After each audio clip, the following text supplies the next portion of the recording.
Bonsoir, professeur Ondosa.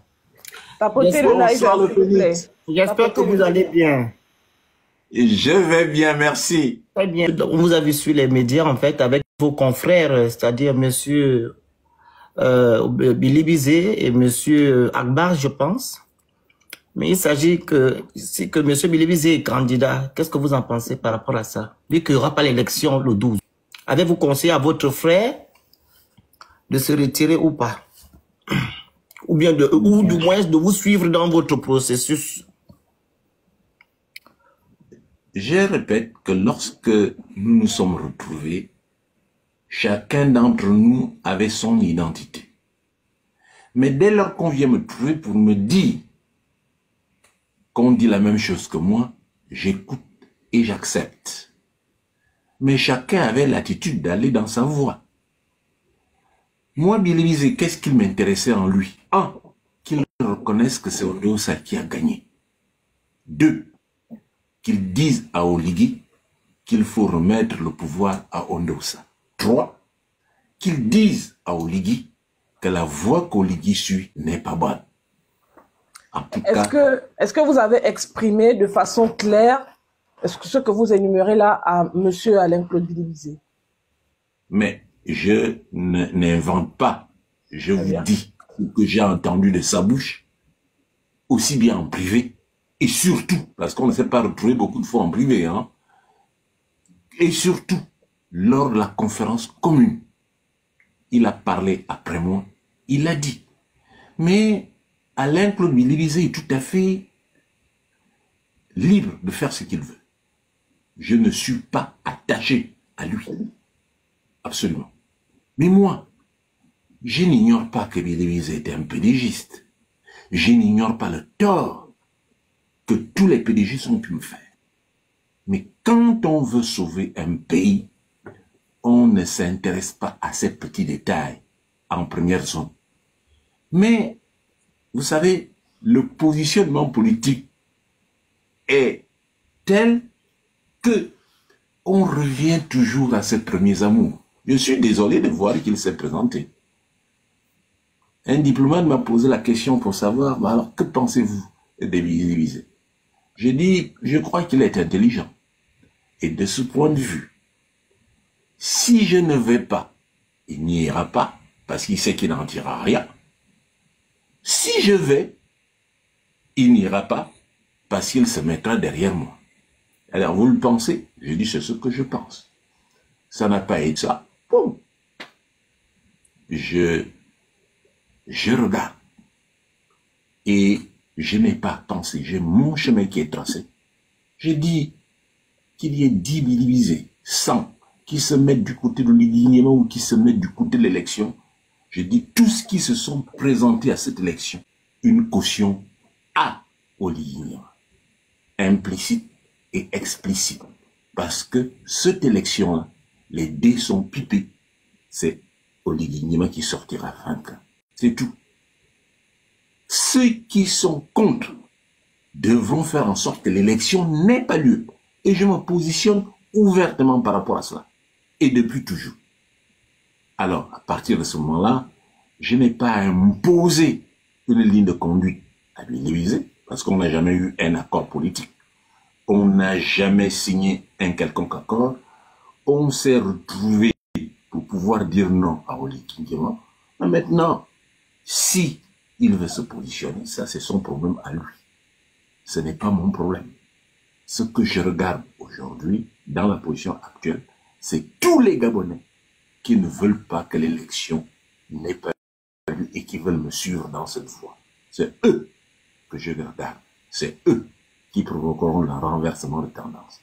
Et j'ai averti tous ceux qui ont soit se sont présentés à l'élection, soit soutiennent Oligui aujourd'hui. Ils n'auront que leurs yeux pour pleurer demain. Parce que dans tous les cas, ils seront perdants. Si l'élection de 2023 est validée, ce que je pense qu'elle le sera bientôt, ils seront perdants. Si Oligui Nguema vient au pouvoir, ils seront perdants parce qu'il va leur régler les comptes. Il n'oubliera pas qu'on l'a insulté. C'est à eux de se raviser pour revenir à la raison et défendre les vrais intérêts et les deux. Voilà ce que je dis. Et tout à l'heure, vous avez dit qu'il y aura l'élection le 12 et qu'il faille que les jeunes, la jeunesse, soit de votre côté, en fait, pour mettre fin à ce processus. Est-ce que vous pensez que la jeunesse est avec vous actuellement, comme en 2023, pour vous accompagner dans ce processus-là? Eh bien, je pense que la jeunesse est avec moi. Je le pense. Mais il ne s'agit pas de penser. Il faut qu'elle en vienne à des actes de manière expressive. Il existe des moyens démocratiques, des moyens politiques, des moyens diplomatiques pour faire reculer Oligui. Oui. Et en 2023, la diaspora a été pour beaucoup dans la défaite d'Ali Bongo. La diaspora a été pour beaucoup en 2025, en 2024-2025 pour le référendum. Car c'est les votes de France qui m'ont permis de véritablement donner les vrais résultats du référendum au Gabon. Ce qui veut dire que, précisément, vous avez une voix qui porte. Vous êtes à l'extérieur. Et ensuite, vous avez certainement des contacts avec des sphères politiques de là où vous vous trouvez. C'est l'occasion ou jamais de multiplier ces contacts, de travailler comme vous savez le faire. Et vous d'un côté, moi de l'autre, nul doute, les actions vont concorder. Et on a 10 jours pour qu'Oligui s'en aille pour de bon. Quitte le pouvoir et regagne effectivement la caserne. Voilà ce que je dis. Et ce que j'attends, c'est d'abord un soutien. Dès lors qu'il y a ce soutien, je vous assure que l'extérieur. J'ai entendu dire que j'en profite. Quelqu'un a dit, mais Ndossa nous dit comme ping parce qu'il a un carnet d'adresse. Ah non, Ndossa, moi je n'ai jamais parlé de carnet d'adresse. Non. Je connais les personnes. Et j'ajoute, et je l'ai dit hier, que j'ai eu la chance d'être économiste d'un niveau relativement bon et d'être connu comme économiste sur le plan international. Cela nous vaut de connaître les grands économistes du monde. Et derrière chaque chef d'État au monde, il y a un économiste. Donc, j'ai la parfaite information de ce qui se fait effectivement dans les cabinets présidentiels, dans les décisions qui sont prises, dans les orientations qui sont prises. Aussi bien ce qui est dit que ce qui n'est pas dit. À partir de ce moment-là, je pense qu'il suffit peu pour qu'Oligui ait une pression qu'il n'a jamais connue dans sa vie et qu'il vide le plancher. Voilà ce que je dis. Alors, une dernière question. Par rapport à l'élection, nous constatons aujourd'hui, voilà, que M. Oligui a fait venir tous les PDGistes. Hein. Quand on regarde sa liste, les gens qui sont des coordinateurs dans son truc de campagne, là, il n'y a que des PDGistes. Et certains Gabonais s'offusquent aujourd'hui en disant que non, c'est pas normal. Quel message pouvez-vous donner à ces personnes-là? Les gens qui pensaient qu'Oligui n'est pas PDGiste, qu'il ne peut pas travailler avec des PDGistes et qu'il ne peut pas avoir des PDGistes dans son équipe de campagne. Dans son équipe de campagne. Oui. Exact. Alors, ce que je peux dire, c'est que l'erreur est humaine. Je leur demande une seule chose, reconnaître qu'ils se sont trompés. Parce que dès le début, je leur ai dit qu'ils se trompaient. Et ils n'ont pas voulu effectivement m'écouter.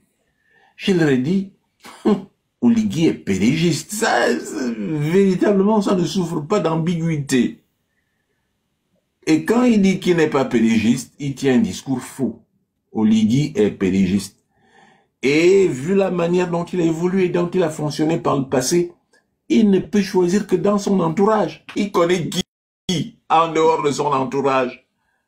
Il ne connaît que des pédégistes. Donc, il faudrait qu'il fasse appel aux pédégistes. Et quand il est en danger, il fait appel à sa maison mère. Donc, je dis qu'ils ont fait preuve de naïveté, qu'ils reviennent à la raison pour reconnaître qu'ils se sont trompés et qu'ils se mettent sur le bon chemin derrière moi pour que, avec moi, nous mettions Oligui Nguema hors d'état de nuit. Monsieur Ndossa, il y a Monsieur Melchi depuis YouTube qui dit Oligui Nguema a-t-il réellement payé toutes les dettes du Gabon? Moi, je n'en sais rien. C'est sa déclaration.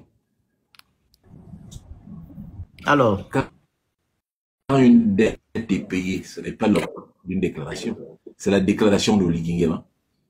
Moi, les informations les plus fiables viennent des rapports des organisations, des institutions internationales, surtout des institutions de Bretton Woods. Le fonds a un accord avec un pays, fait des revues à mi-parcours. À l'issue de ces revues, il y a un rapport qui est toujours fait. Rapport du fonds international. C'est signé depuis Washington. Et c'est là qu'on voit comment ça se passe. Dans une déclaration de Oligui Nguema qui en plus passe par Gabon 1er et Gabon 24 est nul pour moi et nul effet. Ça n'a aucun prix. Parce que tout ce qui sort du Fonds monétaire, je le vois. Et je n'ai rien vu dans ce sens. Deuxième question de Dimitri. Il dit, quels sont les mécanismes institutionnels aujourd'hui pouvant réhabiliter les réels résultats de 2023, sachant que toutes sont nées pour la transition avec un filigrane, la dissolution du CGE. Alors, pour rappel, nous sommes à 837 personnes sur YouTube. Hein. On vous écoute. Bon, c'est des questions qui sont un tout petit peu difficiles auxquelles il m'est très difficile de répondre. Pourquoi? Parce que une question qui est dans la logique du PDG, je suis mal placé pour y répondre. Oligui Nguema, il a tracé son chemin. Je fais ci, je fais ça, je fais ci, je fais ça. Moi, j'ai dit, je ne rentre pas là-dedans. Donc, ça trace son chemin, il n'y aura pas d'élection et Oligui Nguema ne viendra pas au pouvoir. Moi aussi, je trace mon chemin, j'ai ma tactique, j'ai ma stratégie et j'essaie d'amener le maximum de Gabonais à ma tactique et à ma stratégie. Bon. Donc, ne me parlez pas des choses qu'Oligui Nguema déclare, je n'ai rien à faire avec ça. Ok. Alors, qu'est-ce que le professeur fera si Oligui Nguema est élu président du Gabon lors des élections du 12 avril? La dernière question. Alors, la troisième question, si Oligui Nguema est élu président de la République, il ne peut pas être élu président de la République. Pourquoi? Parce que lui-même, c'est un faussaire. C'est un putschiste. Un putschiste ne peut pas être élu. Il ne permet à un putschiste d'être élu. Deuxièmement, il viole le code de l'armée. Il ne peut pas être élu. Troisièmement, un référendum qui n'a pas la majorité qualifiée est nul et de nul effet.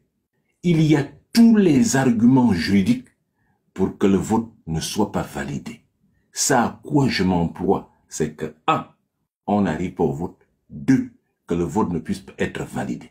Maintenant, il faut mettre les pieds dans le plat. Les gens disent que, oui, mais il a les armes, on a peur. Oui. Je répète, et je vous le répète, la force est une variable qui n'a pas de borne supérieure. Tu trouves toujours un plus fort que toi. Si Oligui persiste, il trouvera tout à l'heure un plus fort que lui. J'en ai terminé. Très bien. Très bien, merci pour les questions sur YouTube.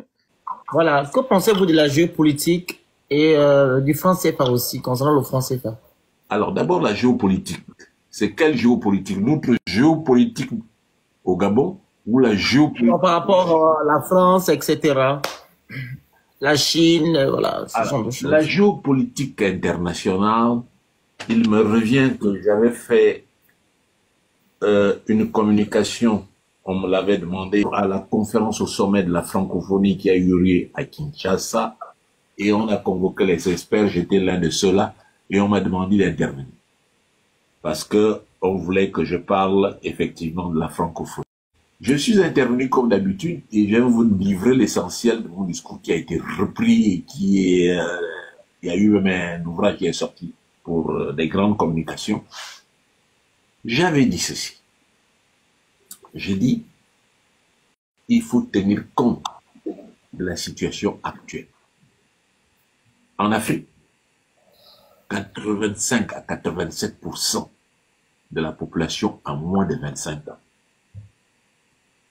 Et tout cela, ils n'ont en tête que deux pays, les États-Unis et la Chine. Ceux qui connaissent la France comme moi, qui connaissent la France profonde, qui connaissent les vins français et qui connaissent le Bordelais, qui sont allés dans le Bordelais, qui sont allés dans tous les pays du vin, qui sont allés dans les coins et recoins de la France, qui ont des amis en France comme moi, nous ne représentons même plus 2% de la population. Nous sommes une quantité infinitésimale. Et les jeunes aujourd'hui, à quoi ils pensent? À deux pays. Un, la Chine. Deux, les États-Unis. Ce qui fait que dans les 20-25 prochaines années, effectivement, la francophonie ne va pas exister. Pour que la francophonie existe, il faut que la France se débrouille à donner aux Africains deux valeurs transversales et universelles. Premièrement, la démocratie, qui n'est pas effectivement une affaire de création de postes de copains et de coquins, mais qui est une véritable alternance au sommet de l'État. Quand le peuple ne veut pas de quelqu'un, il faut qu'on le dégage. C'est la valeur qui fera en sorte que la francophonie puisse exister demain. Deuxième valeur, c'est l'économie, donner à manger aux gens, soulager la pauvreté et la misère des populations. Comment? Que la francophonie sert d'interface pour que les bailleurs de fonds internationaux, pour que les organismes internationaux puissent soulager la misère de nos populations. Voilà ce que je disais à l'époque concernant la géopolitique. Ce que j'avais prédit, je pense qu'on était, on devait être dans des 2015-2016. Aujourd'hui, c'est en train de se faire. Il y a une mutation internationale. Et ce géopolitique-là, ça m'amène à dire à la France que il faut qu'elle change de politique, qu'elle cesse de soutenir ceux qui n'ont pas prise pignon sur rue, ceux qui ne sont pas soutenus par les populations. Voilà ce que je dis. Alors, c'est ce que je pense de la géopolitique. Maintenant, qu'est-ce que je pense du franc CFA? Alors donc, ce que je pense du franc CFA, c'est que ces questions-là, ce n'est pas des questions de télévision. Ce n'est pas des questions de salon. Non, c'est des questions hautement techniques et hautement politiques. Pour qu'elles soient politiques, il faut d'abord qu'elles soient hautement techniques. Lorsque, je me rappelle, la France a adhéré en Europe, a adhéré à l'Europe. L'Europe n'est pas venue comme cela. Les chercheurs français se sont mis au travail. Et ce que le chercheur fait, c'est discuter des conditions d'existence. Est-ce qu'il est possible? Est-ce qu'une solution existe? Est-ce qu'il est possible que la France soit dans l'Europe? Dès lors qu'on a dit à Mitterrand c'était possible, Mitterrand a dit oui, c'est possible. On va vers l'Europe. Et on a pris toute disposition utile à cet égard. Ce qui veut dire que pratiquement, ce n'est pas le type de question où on vient à la télévision dire oui, allez, on quitte la zone franc où on entre. Non. L'exemple que j'ai donné hier, c'est l'exemple de la Grande-Bretagne, qui est un pays riche. Les députés britanniques ont voulu partir effectivement de l'Union européenne. Il leur a fallu combien d'années? Aujourd'hui, c'est pas totalement apuré. C'est vous dire que ce n'est pas des choses qu'on décide par oui ou par non. Il faut mettre en place un programme. Moi, à l'époque, j'avais fait une étude pour la Côte d'Ivoire. Et je leur disais qu'il faut un minimum de 10 ans Mais 10 ans de quoi? 10 ans de travail pour rendre l'économie performante, éviter les déficits budgétaires, éviter effectivement un endettement excessif, éviter telle ou telle chose, avoir une masse salariale qui ne soit pas excessive, avoir des grands équilibres de manière telle que d'année en année, on va vers une économie performante. Et quand on a une économie performante qui nourrit sa population, on peut se poser la question, est-ce que, avec ce que nous avons, nous pouvons créer notre monnaie? Mais on crée une monnaie pour quoi faire? On ne crée pas une monnaie parce que ça vous vient à la tête. Tout ce qui vous dit, oui, c'est la monnaie qui... Non, ils ont étudié où? Je suis spécialiste de monnaie et de finances internationales depuis près de 40 ans. J'ai écrit des articles et des papiers à ne plus en finir. Ce n'est pas des questions dont on trouve la solution en un tour de main au cours d'une émission. Il faut une réflexion sérieuse. Je l'ai faite pour d'autres pays. Il y a un timing. Quand la France est rentrée dans l'Europe, il y a eu 3 périodes. Il y a eu d'abord un programme technique. Il y a eu le plan de l'or. Ensuite, il y a eu des périodes. Première phase, deuxième phase, troisième phase. Monsieur le Phénix, je ne peux pas vous dire non. 1. Il faut un président élu. Deuxièmement, il faut que le Parlement pose la question. 3.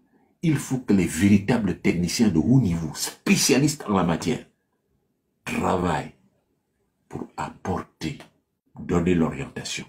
Mais je viens déjà de vous donner les codes. Nous avons un déficit budgétaire. Avec un tel déficit budgétaire, qu'est-ce que nous pouvons faire? Nous n'avons pas une économie productive. Qu'est-ce que nous pouvons faire? Nous dépendons industriellement de l'extérieur, énergétiquement de l'extérieur. Qu'est-ce que nous pouvons faire? D'où nous viendraient les devises? Nous avons un marché intérieur qui est très très étroit. Nous avons un commerce international en dehors des matières premières qui est ridicule. Quelle est notre place dans l'environnement international? Voilà le problème. La seule chose que je peux vous dire, si nous mangeons encore au Gabon aujourd'hui, c'est grâce au franc CFA. Parce que si le franc CFA n'existait pas, Oligui Nguema aurait déjà coulé notre pays en moins de 8 mois. Voilà où nous en sommes. Merci.